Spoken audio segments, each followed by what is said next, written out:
Crikey, let's do this. Alright, jump around this bar down the end here where Jono is. I'm going to use Jono as an example. I'm going to show you the process of finding your really good deady position. Alright, Jono's going to put the stick on his back, so jump in real close.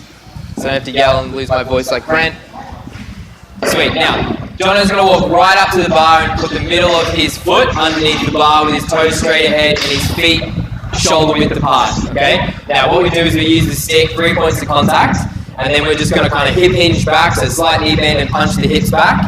And then Jono's going to kind of stop, so tip forward, drive the chest down, until he feels like that full stretch in his hamstring, and he's got to have his shoulders over the bar. Okay, now from here Jono can let go of the stick, but he's got to hold his position, because now the next key to finding out where your deady position is going to be is Jono has to keep his shoulders in front of the bar the entire time he does this, and he's going to kind of squat down until he grabs the bar, but notice how his shoulders stay over.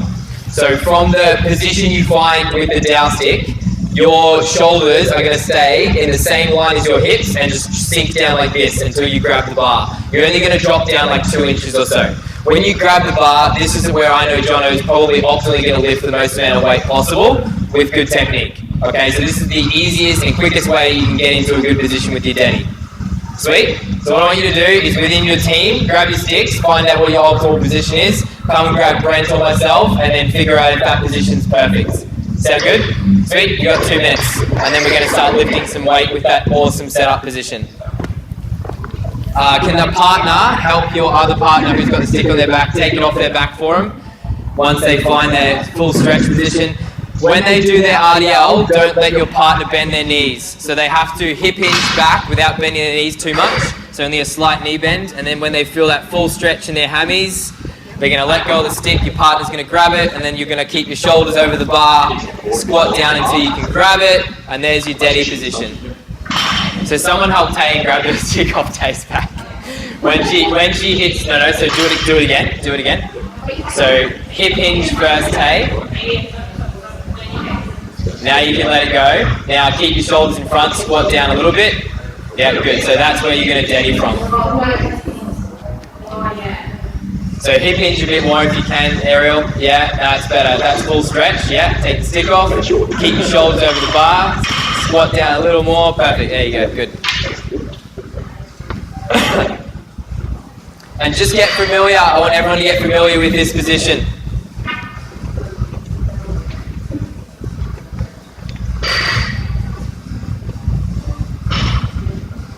Don't lift the weight, it's okay, just find your position. We'll lift in a second, I know you're eager to lift. Yeah, good, Al, there you go, yeah. Now keep the shoulders in front, drop the hips a little bit. Yeah, cool.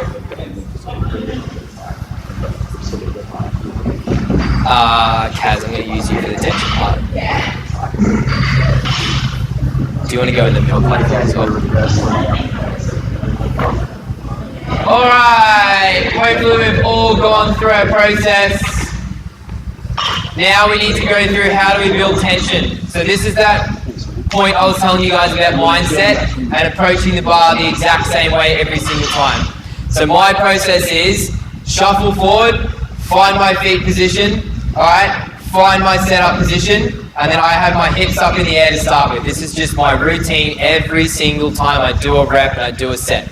Alright, so I'll start with my hips in the air after I found my position, and then I sink into my tension and then lift. That's my routine. It doesn't have to be yours, that's mine. I do it every single time, doesn't change. Alright, because my mentality's there, I build the same amount of tension for every rep, whether it's 5, whether it's 1, okay? So, Kaz is going to go down into a setup position. Kaz deadlifts like I do, because she learnt from the master. Just kidding. Now, watch Kaz build tension, and this is only 40 kilos, this is not even close to Kaz's heavy. Pulls her lats on, gets tension on the bar for her whole body, and then she lifts. Yeah, so Kaz is short, and notice how Kaz drives her knees out a little bit, and it's not a bad thing, Kaz, I'm short as well. So Kaz drives, everyone's going to be a little different, and I've tested this with a couple of people and put their feet a little bit narrower. It just depends on how mobile their hips are, and if you have short limbs as well. Yeah, you couldn't do that with someone who has long limbs, do you know what I mean? Yeah. Tension, hold, and then pull. So Kaz has the same routine as me as well. Holds tension for at least 1 whole second and then pulls the weight up. A lot of people think it's counterproductive by pulling on the bar for a whole second and wasting energy and then lifting. You're not wasting energy. You're going to be able to put tension through your whole musculature, through your entire body, get your nervous system turned on and ready to go, and then lift the most amount of weight possible. Right? If you don't have tension and you jerk the bar up, the most common thing that's going to happen, you lose your lower back straight away. Most of the time it's going to happen. 99% of the time people do it. So Kaz goes down, do another rep without doing any tension and just jerk that thing up. Yeah, so that was really unsafe. Hadn't set her lower back, her hips were tucked. Does that make sense?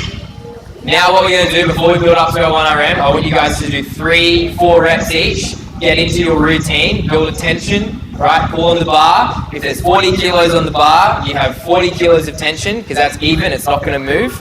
And then hold it for a second, pull it up. And then Brent and I'll walk around and adjust you guys if we need to, okay? We'll do that and then we're going to start building that weight up. Cool? Let's go. Someone jump in, find your position. Lift the weight up, yeah, I'll get that. Can't yell it out.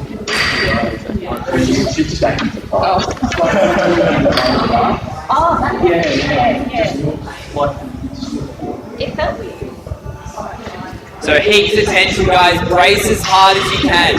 Whether it's 40 kilos or 100 kilos, the brace is always there. The tension's always there for a second, then you rip the weight up. All right?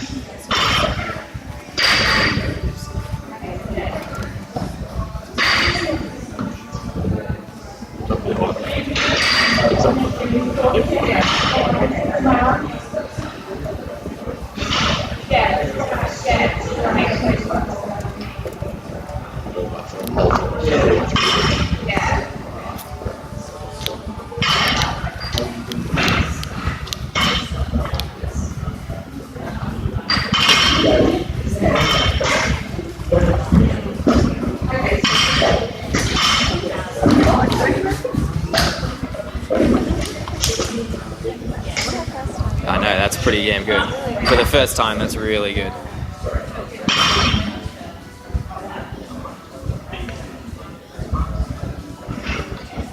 Do one more, build more tension for me. So pull your shoulders down harder, brace as hard as you can. I want to see you build that's better. Now, there you go, way better.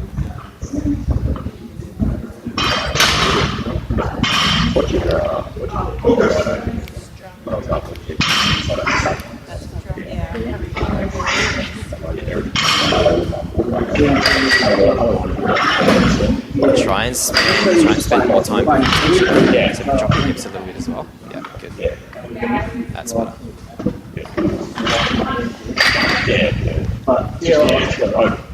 Sweet. 1, 2, 3. You guys can start building up to your 3 heaviest. See what you made of today, Renee.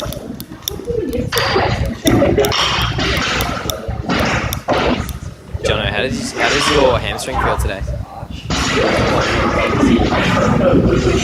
Is it more when it starts getting heavy, when it starts kicking in? Just see how it feels. I sort of feel a little bit heavy.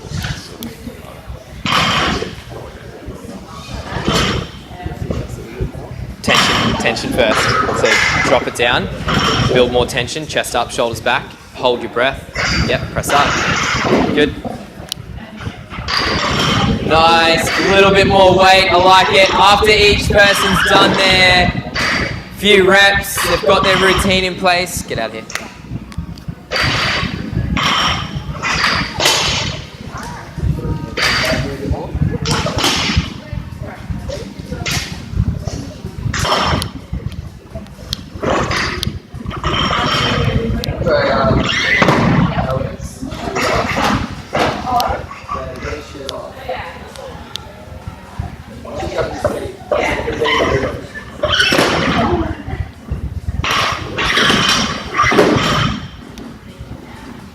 Cool beans. All right, looks like everyone over here has almost finished. Al, you do 2 more and then we'll go on the next part. Yes, I'll...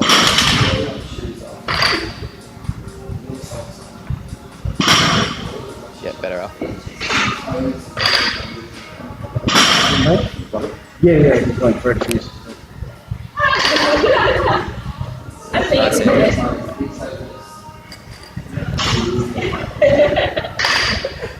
Cool. Okay. Once Andrew finishes hers and Ariel finishes hers, we'll go through 2 more points and then we're going to start working that weight up.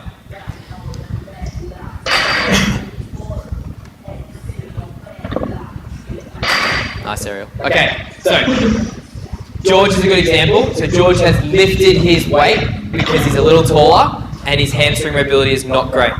So we need to reduce the range of movement so he can get into a better position. Ariel was doing that for a little while and now she's slightly improved, which is good. So that's obviously in your head as well. If you can't get down into a good position, then that's what you need to do. I think the only person here who probably has to do that today is you, George, which is good that you lifted it. You get into a good position, which is awesome, and the rest of us do.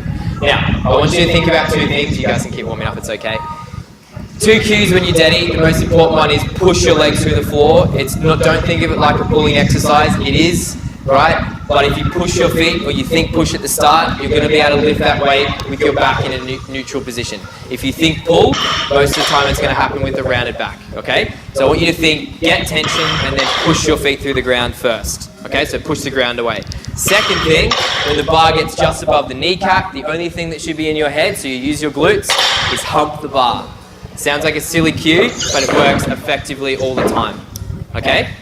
Cool beans? As a group, warm up to a heavy 5, you lot, the heaviest 5 you can do, and then you guys are going to do a heavy 3, heaviest 5 you can do. Okay. Hump the bar. Crazy cue, but it works all the time, alright? Human instinct, use the glutes. Alright, let's do it. Let's start warming up. Work as a team. I want to see you guys start working as a team, changing weights, work out who needs to go. Let's do it, guys. Efficiency. Yeah.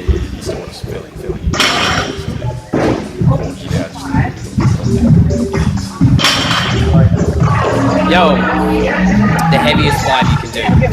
5. So keep building the weight, do a 5, do 5, and if you're like, I can do more, put more weight on and do another 5, and you just get to the heaviest 5 you can do today. Heaviest 5 meaning I can't do a 6th rep on that weight. Okay, cool. So as a team, just build that weight up. One of you jump in there now. If you've already done that weight, put more weight on.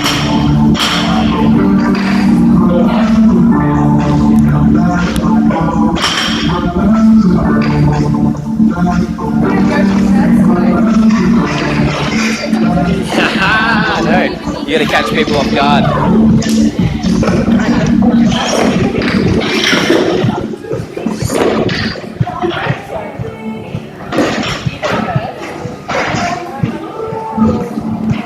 If we work really efficiently as a team, it should take about 15 minutes, I reckon. Really efficiently.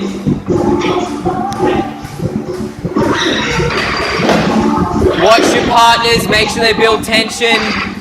If you see any of your team members jerk the bar, tell them to build more tension, squeeze harder. Nice, Danielle. Good, Maddie, there you go. Take it down quicker, don't worry about going down slow.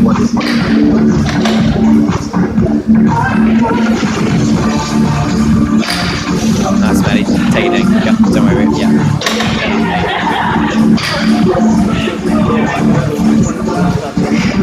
Really lock it. Yeah. Well, not lock it, but really try to. Just take it down slow, just fatigue yourself. Brent was hammering me the other day. Yeah. Slow. On the slow reps, yeah. So That's what is killing me. Use today to get the concentric part, or just the first part done. Punch up. Just the punch up done. Yeah. Because I just felt so weak when I was so I dropped it down to 80.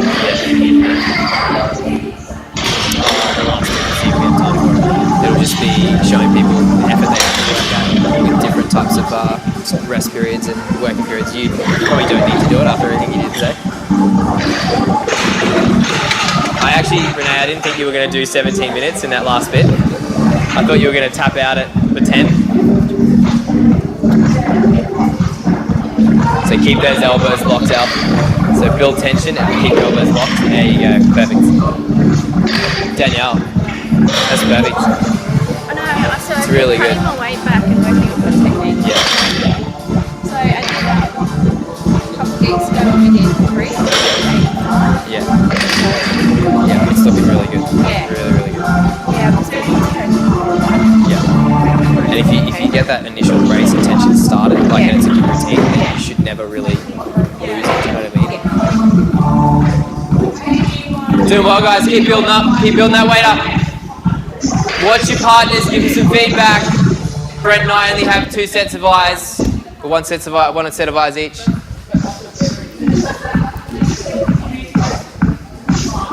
You have 4 sets of eyes. Do you know, I put my brother's glasses on the other day, and he has the worst vision, so I put them on and it went completely blurry, and my eyes started hurting straight away. Oh, your vision, see that? I can't do that, yeah. Not bad, mate. I had my uncle's on, and it actually cleared my vision up just a little bit, but it was very painful for my eyes still, so he's like, okay, you're probably going to need glasses later on. Yeah. That was pretty decent, mate. You still held your position. But that was good. Like you kept good technique.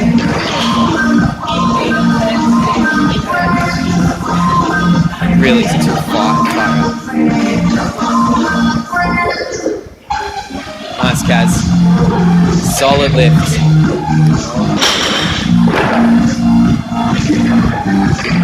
Look at that, first time deadlifting today.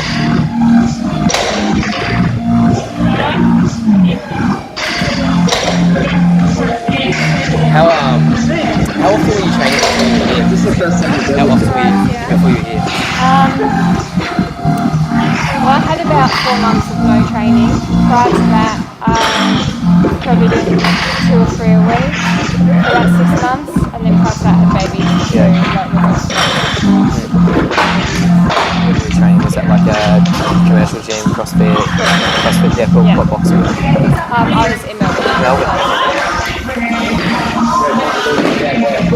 Tapping out. Tapsies. You're done? Yeah, good. I wasn't expecting much today. 90 for 3 sounds good for me. Nice, Ariel. Not bad, I like it. Brace hard.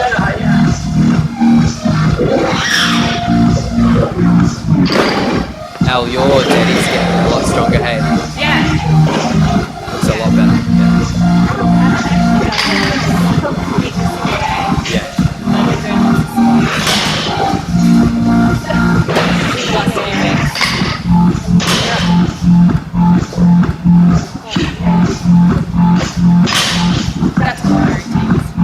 Nice, Tay. What's up?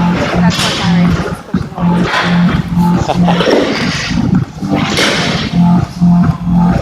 Do you know what's going to be really funny? If I see people start using that hips in the air to start with a routine that I mentioned I do, it'll probably happen. I don't think that. See that little jerk you got on the bar, Al? I want you to try and get rid of that. So as you're building tension through your whole body, you want to pull on the bar, that's better. There you go, perfect. Because when you hear that in the bar, that's when you know there's not enough tension in the bar straight away. Yeah, Maddie. Pretty strong, alright. What did you do with me in my session the other week? There was a PB? 160. No, that wasn't 160. Yeah, it's 160, dude. That's 160. I love it when people don't do their maths right. Fuck, that's what It's all good. There's no jacker on the bar. Yeah, it's good. It's funny when people do that. I love when people they don't count their weights properly, and then next minute it's like, I did a PB. Solid. Solid. See how Jono's watch when he gets just above his kneecap, his hips just snap in. It's perfect. Yeah, your glutes are the only thing that let you down.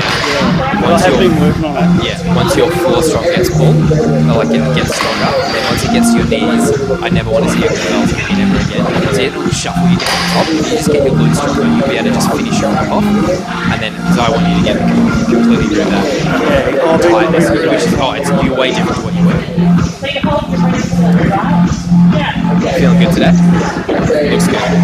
Because the only thing I want you to get rid of is that whole no jerk in the bar thing, because that's probably the only thing that's going to take the tension to getting up. Yeah, good. Got something out of today. I like it. Good job. Try and get that little bit more tension. Brace really hard, drive your chest up. Little arch here is not bad. There you go. Good. Up, push. Good. Easy. Looks better. You know how Alex was saying to you the other day, like, you know, I saw what he was trying to take you through. The whole, like, getting just below the kneecap and squatting down rather than, like, You just confused me. nah, it's fine. Oh, was that the fifth? I'm done. Nice, Ariel. Jump. You wait. That's better, Al. Better, Al. Yeah. Probably a little bit more tension so there's no jerk. That's better. Good.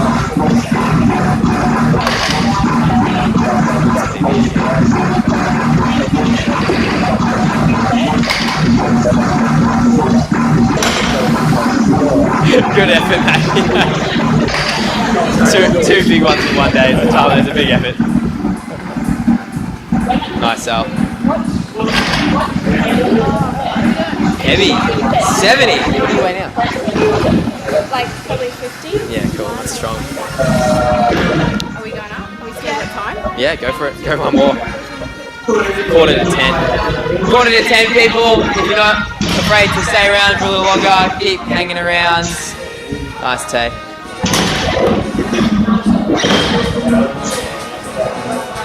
Yeah, when I do the theory for the conditioning part, once you hear it, you guys can back. Unless you want to hang around and watch and go through a bit of torture.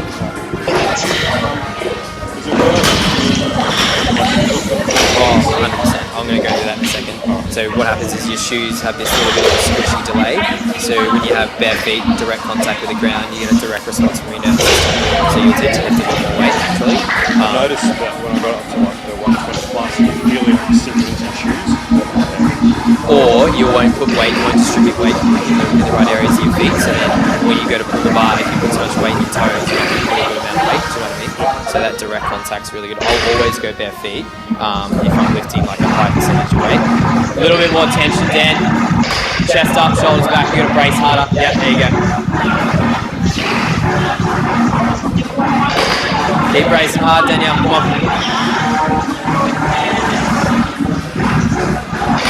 Come on. That's it. Yeah, that's it. Not bad effort.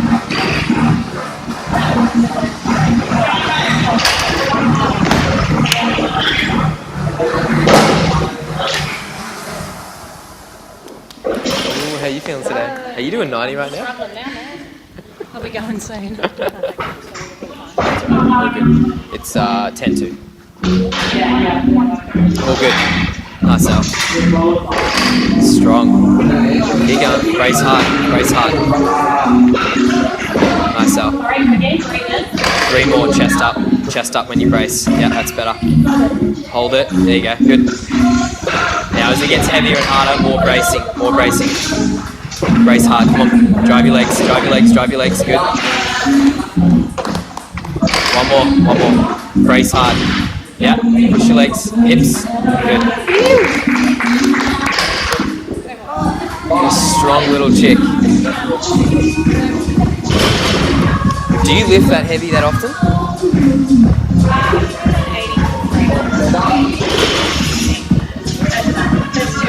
You need to be lifting heavier more often. Yeah, don't be afraid to lift heavier more often. Sweet as, empty those bars, people.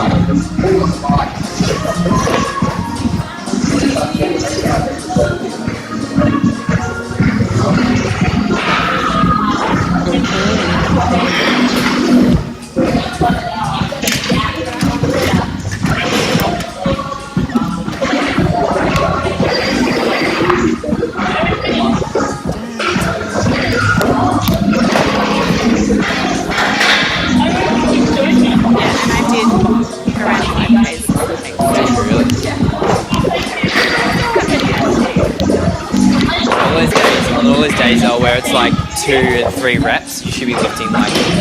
It's good to know I'll know. Yeah, you know.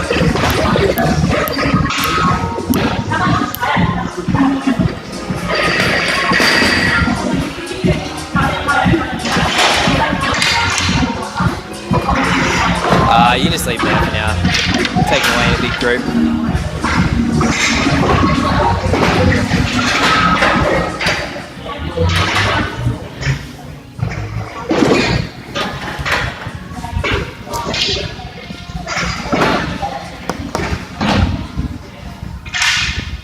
Alright, real quick. We'll try and get half of the people in one section and half of the people in the other, because it'll only take 5 minutes, and then we can get out of here. Now, Brent and I really wanted to touch on conditioning, okay, and understanding what conditioning, how hard you have to go when and why, okay? Conditioning sucks, I know. Biggest thing is we write conditioners based on specific energy systems, alright, and getting a specific adaptation from you guys, meaning a specific response from your body, right? When your body adapts to something, it progresses, right?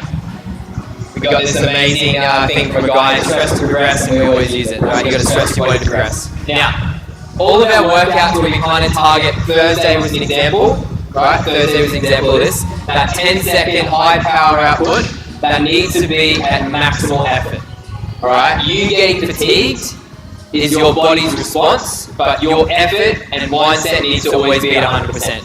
Your body will naturally drop the intensity down, but you don't want to drop your mindset with it, because then you're not going to be putting in enough effort to get the right response. Does that make sense? So if you ever see a workout or a conditioner where it's like, okay, 10-second efforts, in your head it should be, I'm 100% effort all out to get the right response from my body. Because if you don't do that, you can't get the response, it's a useless workout. Alright? So when we write programs, they're for a specific reason, right? So if it's short and sharp, you've got to be there and you've got to be messing yourself up, right? Maximal effort. If you get tired, you're still putting in maximal effort, okay? Thursday was a bit of a rough one because it was maximal effort with shortened rest periods, which put you in your lactate threshold and probably made it a bit harder on you than what it normally was, but you're going to get a good response from it. Who was wrecked after Thursday if you did Thursday? Yeah, I had to hang around here on Thursday night until I think 8:40 to wait for the guys to leave. Because poor Chris was all good for 10 minutes. 15 minutes later, he's walking around the gym, he's like, oh, I'm not feeling great. 20 minutes in, he vomited, came back out, and then he walked around again, and then they left. Say that again? No, Chris was that guy with the longer kind of hair, shorter guy? No. That was awesome. I just loved how hard he went. I'm not saying vomit every single time. It's not a great thing to vomit all the time. But he went really hard, got the right response. Okay? Now, when we do workouts where it's like, okay, 4 rounds, 60 seconds rest, we're looking in this kind of area. But same thing, your effort needs to be high. Your body will naturally bring its power output down lower. Meaning you're not going to be able to slam the ball as hard. You're not going to be able to do the roller as hard. But you mentally have to have your effort as high as possible because your body will naturally bring its power output down. Does that make sense? Yeah? So all this chart kind of just shows you guys your power output will be really high with the short bursts, and it will naturally drop down when you go for that kind of 60-second maximal effort. Your body's power output will naturally go down. But that doesn't mean your effort goes down. Yeah. Yeah. For the finisher? Yeah. 100% agree. If you have a day where it's like Daddy Day, right, you need a high amount of glycogen storage in your muscles. We know that's carbs. Have a good dinner the night before if you wake up in the morning, like, carb up. Ange will agree with me. Eat rice, eat pasta, glycogen in your muscle, you're going to use it the next day. Right? You use it for your strength, you have a little bit left over, your body will kind of use it for the rest of the other stuff. Does that make sense? Yeah, in the finisher.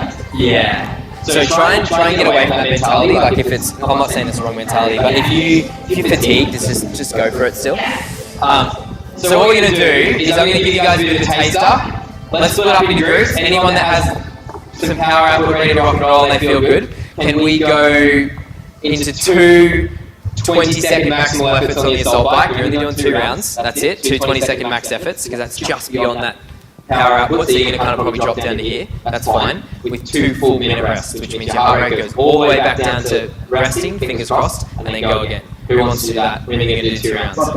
You'll do it, okay. Good attitude. Now, next thing we're going to do is we're going to jump on the rollers, a group of people are going to jump on the rollers, and they're going to do 60 seconds of maximal effort with a 1-to-1 recovery, meaning 60 seconds on, 60 seconds off.